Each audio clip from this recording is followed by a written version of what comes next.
Austin. My God. He had 4 dunks. Okay, wait a minute. This one, though. Come on. Perk, what do we say about that? What do we say about that? I'm just jealous again. I'm in my second chapter of my life. We came into the league together, and he's still leading the league in transition. And you see that 8 for 8 in the first half? Tied for most field goals without a miss. Going back to the Heatles days, we'll have some more Heatles stuff coming up a little later. But, you know, Luka got in the action here. Did he? About 40 times. About what, Whitney? About 40 times. And look, he was talking, somebody poked the bear.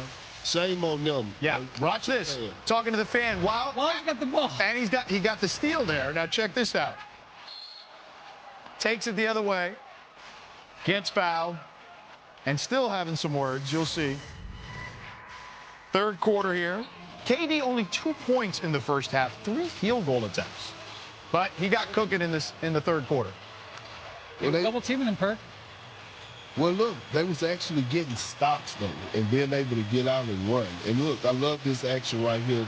Him and Shaq Gould got to continue to develop some type of 2-man game, chemistry, 2-man action. Houston went into the fourth with a 3-point lead, but then it was Luka time once again. 4 minutes left, Lakers down 2. Luka drives with the pass to Rui Hachimura, who hits every part of the rim here on this 3. He had no choice. With that type of dime, look at this.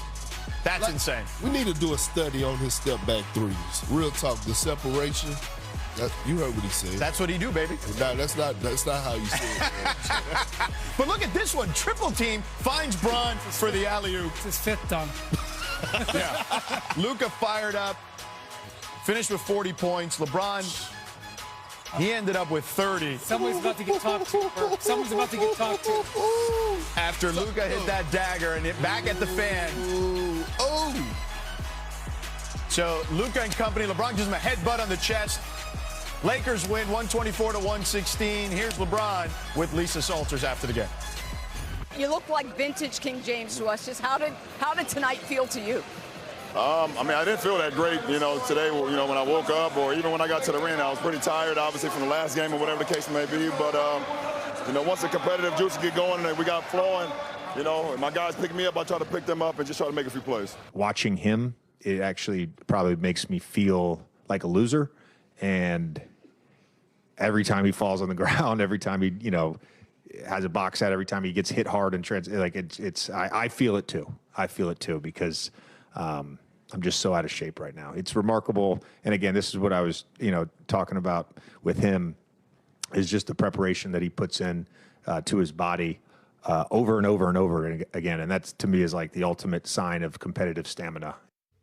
By the way, if JJ's out of shape, what the hell are we at this point? Which I might add, JJ did scrimmage with the team earlier this year. He told us he knew what he shot. 7 of 10, 5 of 8 from 3, and then didn't want to tell anyone he kind of pulled a groin muscle. But nonetheless. Yeah, well, how many points did he give up? Yeah, that's fair. Right. He didn't tell us about that. But, Perk, what did last night show you after what we saw from LeBron?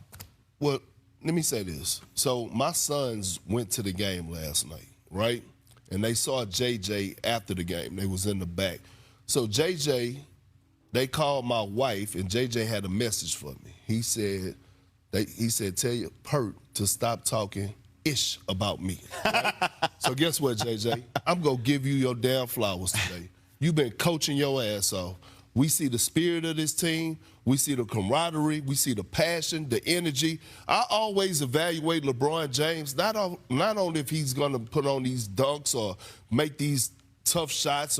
No, I look at his body language. He's bought in right now. I'm looking at a DeAndre Ayton, who wasn't getting minutes 2 or 3 weeks ago in the fourth quarter, is now a vital and crucial piece to their success throughout this last stretch. J.J. Redick has got the ears back of this locker room again, Wendy. George, he has got the attention. Guys are being stars in their role. He has found the niche and found the space for Marcus Smart, who's been knocking down timely threes, being a decision maker, being a defensive stopper. So when I look at the overall totality of the Lakers, not just LeBron, Luka, the guys playing on the floor, it's the leader, J.J. Redick. You good. Look, the standings are important.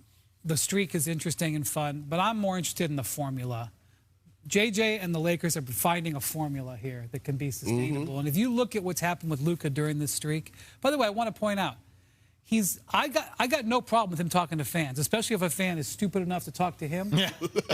He hasn't been talking to the referees, okay? And right. He's doing a lot of scoring. So now, and playing more defense because of it. Yes, and if you look at this is this streak. This is Luka go up, LeBron come down a little bit. But just because you're taking less shots, maybe it can be efficient shots. Look at that field goal percentage. He is finding a way to impact the game at both ends. I'm talking about LeBron.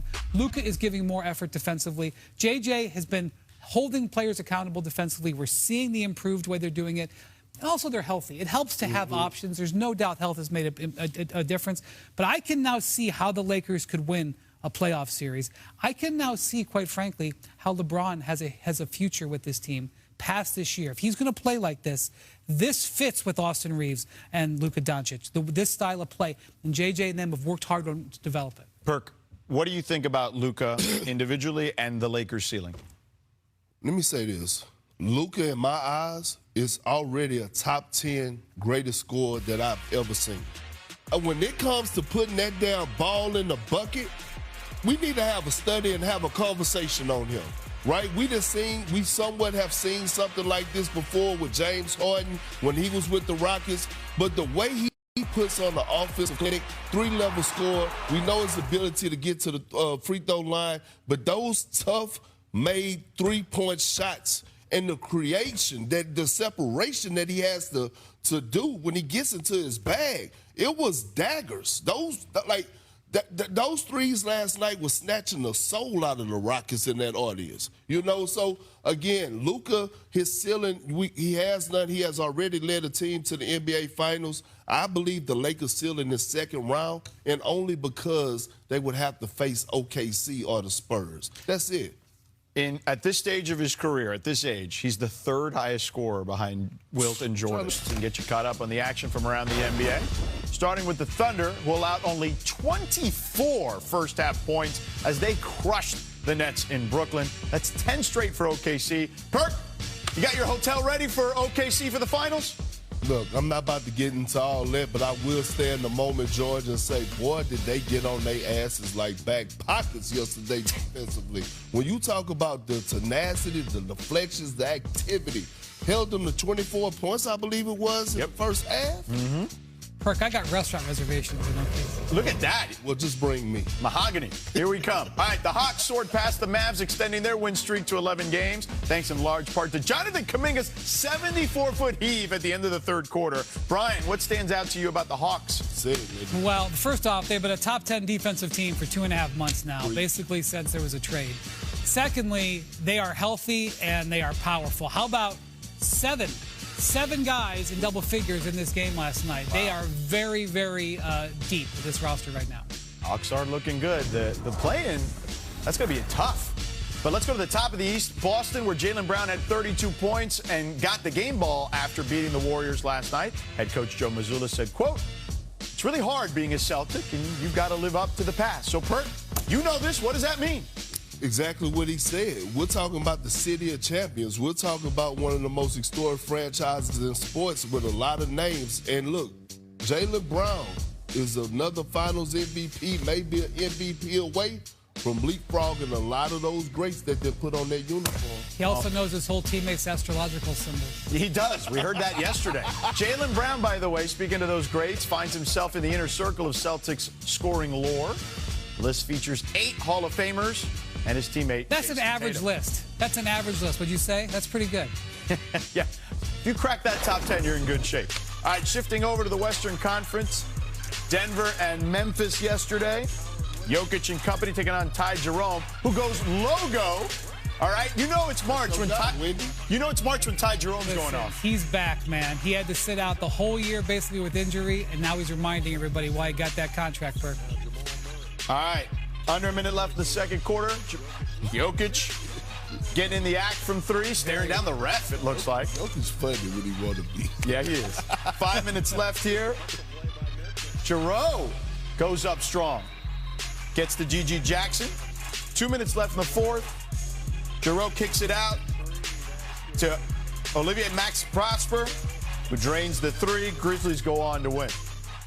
Denver's now 9-12 since February 1st. So, Brian, what's your level of concern for the Nuggets right now? All right, well, I'm going to put an asterisk on this game. It was a wretched loss, just to be clear. They landed in Memphis at 3:30 in the morning. It was a couple of really tough back-to-backs this week. Lakers landed in Miami last night, landed at 4 a.m. The Nuggets landed in Memphis at 3:30. That being said, the Western Conference standings are too tight right now. When you play a tanker, you got to win. You just got to win. And I'm not going to evaluate this Nuggets performance too much. I believe that their ceiling is still pretty high. They put it all together. I still think they can be very potent. I think they can. It's hard for me to say they can win the West, but like they're dangerous to that level. But I can understand why, if you're a Nuggets fan, you're saying, well, you've been saying that now for months. It's mid-March. Let's put it together. And the performances like this make it a harder sell. I'm going to say the quiet thing out loud. Okay. The Nuggets are not legit title contenders. In order to be legit title contenders, it's two sides of the basketball.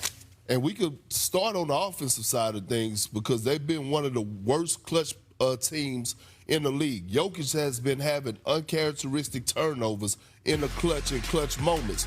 If to the other side, I mean, teams are licking their fingers? Licking their fingers waiting on the Nuggets because you know that you're going to be able to get off. They lack perimeter defense. They do not play that at a high level. They don't have any rim protection. You can't expect to compete in a tough Western Conference without being able. You can't have both. Either you're going to struggle on the perimeter and you have great rim protection, or you have sorry rim protection and have elite perimeter defenders. They have neither, to be honest with you. So, real quick, Brian, before you go, they're still fourth, okay, in regards to the odds to win the title, trailing only OKC, Boston, and San Antonio. Who odds? The DraftKings. Okay, well, DraftKings. that's DraftKings. Yeah, so, okay. Now, I'll ask you guys this question. 3 weeks ago, we were probably saying similar stuff about the Lakers, okay? Now this team is healthy, much like the Lakers got healthy and got a chance to build some chemistry. Is there enough time for them to build chemistry? Yes, but everything that Perk said, I kind of agree with. Okay. I can't really make a powerful argument against him, especially because of the defense. If you can't defend in this league. However, there have been stretches this season where they've looked like they could be conference champ. It just doesn't happen to be now. Right.